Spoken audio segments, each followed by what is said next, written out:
Some of you may recognize this spot along Park Avenue at the intersection of Holly Street where the Park Haven Community Garden exists, and you can see that behind us. It's springtime and the plants are already growing. And with me today is Denny McPhate, who is the city's Public Works Director. We're going to be talking about emergency notification today. Yes, we are. In particular, sirens. Yes, in particular sirens, which is why we're located here. Tell us about the siren behind us. The siren behind us is one of the initial 5 sirens that we installed back in 2012 that's tied directly into our downtown flood warning system. And that was the reason that we targeted the downtown area 5, was to have not only the flood warning system capability that it offers, but also to trigger sirens for visitors and people that lives in the area that actually has potential of flooding. So since those 5 were installed, how many sirens in total have been installed throughout the city to increase coverage over the years? Through 2016, we've got 11 total sprinkled out through the city. We're trying to get full coverage from city limit to city limit. We've got 2 on order for this year, 2017. Some of the parts have already started coming in. One of those will be added in the Cones Road area, and the other one will be added out close to Lakeside School, which will give us a total of 13, and that will leave us with 6 remaining to do the rest of the entire city. And it's important that these emergency sirens be sturdy. You would say that the specifications will hold up in inclement weather? Yeah, you hear stories in different communities where they've had a tornado and it's taken out the tornado sirens after, even if they did their job and then took them out. Before they could get them repaired, they had a second tornado that they didn't have warning systems for. So these that we bought are about as tornado proof as they can make them. They're concrete poles, they're cemented into the ground, they're very rigid, and they'll survive a significant tornado direct hit. Now recently sirens went off in a significant portion of the city for the very first time. Tell us about that event. Yes, it was the first time since we've had the system operational since 2012, and it was the north side of town from basically Grand Avenue north of town that the warning went off. The National Weather Service issued one. The 5 sirens downtown were triggered, and the one out close to Jones Mill. There's a little buffer area outside of the polygon. When the National Weather Service issues a tornado warning polygon, it encompasses all of the sirens that we've got in it, and then there's a little bit of a buffer area outside of that, and therefore it picked up Jones Mill siren as a warning as well. Had reports of people that heard these that were downtown, and the one at Jones Mill, when they went off, there were people that reported hearing them on Fleetwood off of Thornton Ferry Road, which is way west of here, and also quite a bit east of here on Ridgeway. They heard them out there.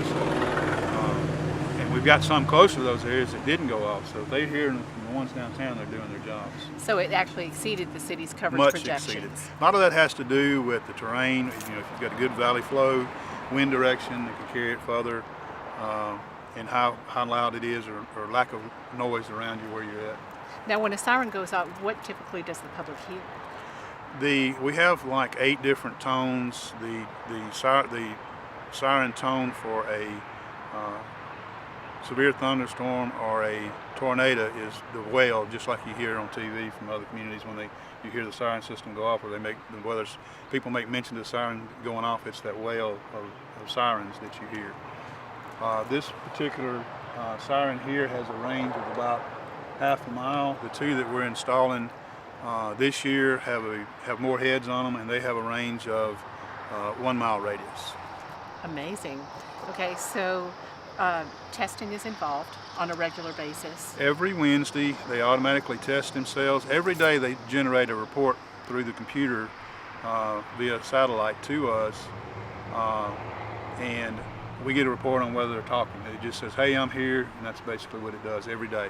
Every Wednesday it sends in a test. They all test themselves with the Westminster chimes at noon every Wednesday. And that's a familiar chime that everybody recognizes. Yes, it's not as loud or intrusive as a siren wail, so it's just music. So we do it every Wednesday to test it, and it gives a report on whether the batteries are good, solar panels are still working and keeping the batteries charged, and the siren is operational. And if it fails, it sends us a report that it's not. And what types of events would you expect the siren to go off on? It's tied into the National Weather Service for severe weather warnings, severe thunderstorms, flooding, and tornado warnings. And we have the capability to manually operate them for anything we need to.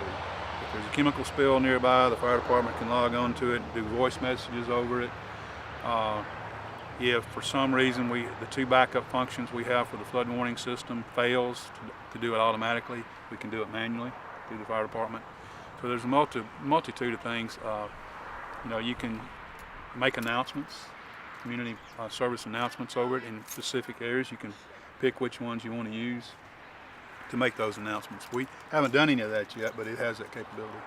Now, based on the fact that this segment is going to air in May, you are planning a community-wide test soon? Yeah, May. I plan on going to the board to get the mayor to proclaim May Flood Awareness Month, which is typically our heaviest rain month of the year. And I would like to do a test in the community-wide, one day around noon, and do the actual whale sound and put public notice out there so the people will be expecting it. They know what it sounds like, so they'll be familiar with it when they do actually hear one go off. Hopefully it'll remove any questions about what is that noise and what does it mean. So you're going to see that date displayed at the bottom of your screen as to the dates that has been chosen for the test, and it's important that we spread the word throughout the community because it's going to be a rather loud sound that will definitely get people's attention. Yes, we want to pick a good sunny day where it's not, you want to do something like that on a stormy day to give people, make them scared or worried. So nice weather permitting, permitting. Your weather projections, yes, that's the date that we've chosen. Correct. Now, in the bigger picture, this is just one tool in the city's tool chest for emergency notification for citizens, correct? Yes, and I mentioned briefly the flood warning system for downtown. We've got 7 rain stations and 5 gauge stations that monitors rainfall in the downtown area. This valley and the Wellington Valley all flows through downtown Hot Springs, which is built in a narrow pass between the two mountains. The flood warning system, the last big flood we had was 1990, when we got about 5 foot of water in downtown businesses downtown. We got a flood warning system that was installed in 95, and by the year 2000, the company that serviced them went bankrupt, and the Y2K bug wiped out what few parts we had working in the software. So we didn't have a system up till 2006. And we got the flood warning system installed in late 2006. It's the 5 gauging stations strategically placed along the creeks and 7 rain tipping stations that monitors. We can monitor it real time. It has modem phone capabilities to the USGS and the National Weather Service, as well as satellite capabilities to communicate to them. Anytime the National Weather Service issues a flood warning polygon or flood warning for our area, you can trigger the sirens. We can trigger them manually ourselves. You can monitor them you can view it on the city's website real time and see what the gauge heights are, how much rainfall we received in the day. And you go on to cityhs.net, under departments, under the stormwater department, and there's a link to the USGS web service.